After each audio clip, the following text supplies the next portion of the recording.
Esta semana está sendo marcada por problemas em aeroportos de todo o país. Com o aumento da procura por viagens neste fim de ano, as companhias estão tendo dificuldade em atender a demanda.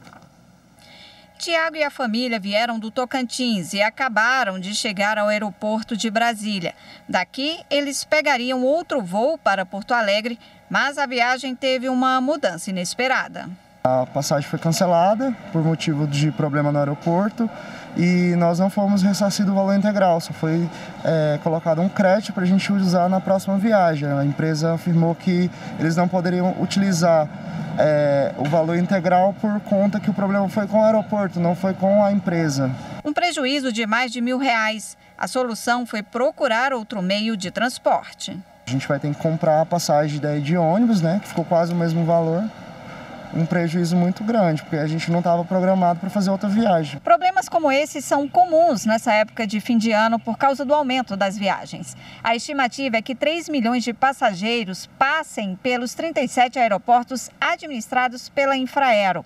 Somente aqui em Brasília, cerca de 44 mil passageiros devem utilizar o terminal nos próximos dias. A Secretaria Nacional do Consumidor, do Ministério da Justiça e o Ministério do Turismo lançaram uma cartilha para orientar consumidores e empresas do setor aéreo sobre direitos e deveres. O documento reúne informações sobre cobranças diferenciadas de tarifas, cuidados necessários nas viagens com menores, alteração no voo e regras excepcionais diante da crise sanitária da Covid-19. O viajante deve ficar atento a seus direitos e, se não conseguir negociar diretamente com a empresa, pode reclamar nos órgãos de defesa do consumidor ou recorrer à justiça. E a gente segue falando desse assunto. Eu converso agora com a diretora do Departamento de Proteção e Defesa do Consumidor, Lília Brandão. Boa tarde, doutora Lília. Seja muito bem-vinda aqui ao Jornal da Justiça. Boa tarde, prazer é todo nosso. Mas a gente viu que nos últimos dias foram vários problemas, principalmente com a empresa, né? A quem o consumidor deve recorrer quando esse tipo de problema acontecer, principalmente fim de ano, que está todo mundo de recesso?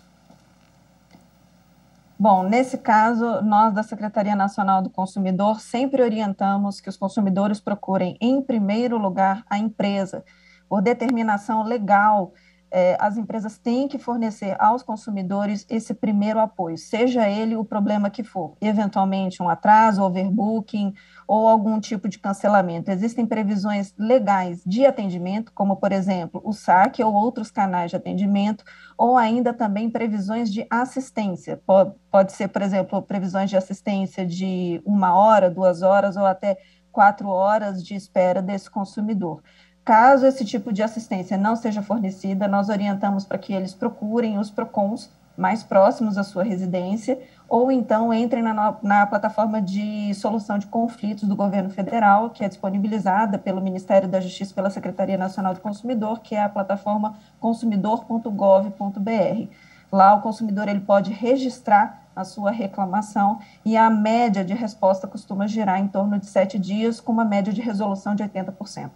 Para registrar essa reclamação, é preciso algum documento, alguma prova de que realmente tentou falar com a empresa e não conseguiu? Não é necessário nenhum tipo de prova. É importante que a gente ressalte que, pelo Código de Defesa do Consumidor, o consumidor ele tem a estima de prestação de informação de boa-fé. Quem precisa fazer o ônus da prova, essa inversão do ônus da prova, ela fica sob cargo e responsabilidade do fornecedor nesse caso. Certo. E como que o governo tem atuado com relação à fiscalização das empresas aéreas para que problemas como esse que estão ocorrendo, principalmente neste período de ano, eles sejam evitados? O governo federal, especificamente nessa parte de aéreas, tem tido uma atuação forte. Uma delas é justamente esse lançamento da cartilha informativa decorrente de um acordo de cooperação técnica entre o Ministério da Justiça pela Secretaria Nacional do Consumidor com o Ministério do Turismo.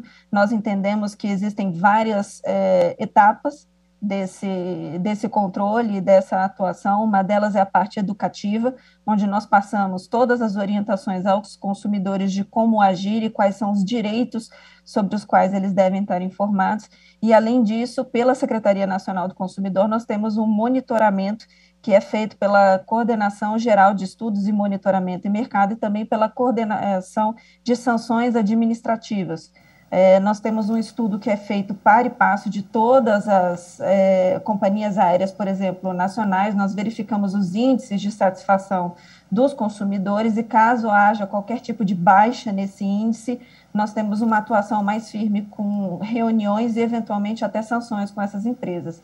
Recentemente, nós tivemos um problema mais sério com o SAC, com o Serviço de Atendimento ao Consumidor de uma dessas empresas nacionais de grande porte. Eles até chegaram a voluntariamente, até quando os índices estiveram ruins, procurar a Senacom para conversar e voluntariamente assumiram esse equívoco e apresentaram, inclusive, planos de melhoria. Então, normalmente, a atuação do governo federal se dá dessa forma.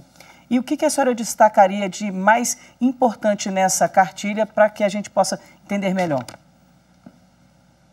O principal que nós solicitamos aos consumidores é que eles nunca deixem passar os seus direitos em branco.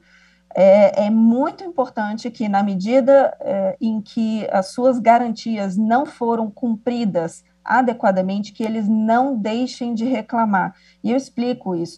A única forma que o governo federal ou, eventualmente, um governo estadual ou governo municipal conseguem fazer o monitoramento de dados e a aplicação desses dados para efeitos de política pública é na medida em que nós fazemos a extração de dados das plataformas que são utilizadas, eventualmente o SINDEC, que é o sistema que é utilizado pelos PROCONs, que aos poucos vai ser substituído pelo Proconsumidor ao longo do país, e também pelos dados que nós temos do consumidor.gov.br. Então, na medida em que os dados nos mostram em que as atuações das empresas aéreas, nesses casos, não estão funcionando bem, nós temos como, de uma forma reativa mais fidedigna, atuar. Então, é muito importante que o consumidor não deixe passar em branco. Os direitos dele necessitam ser respeitados e, na medida que não forem, as autoridades precisam estar cientes disso. Tá ok. A gente agradece a sua participação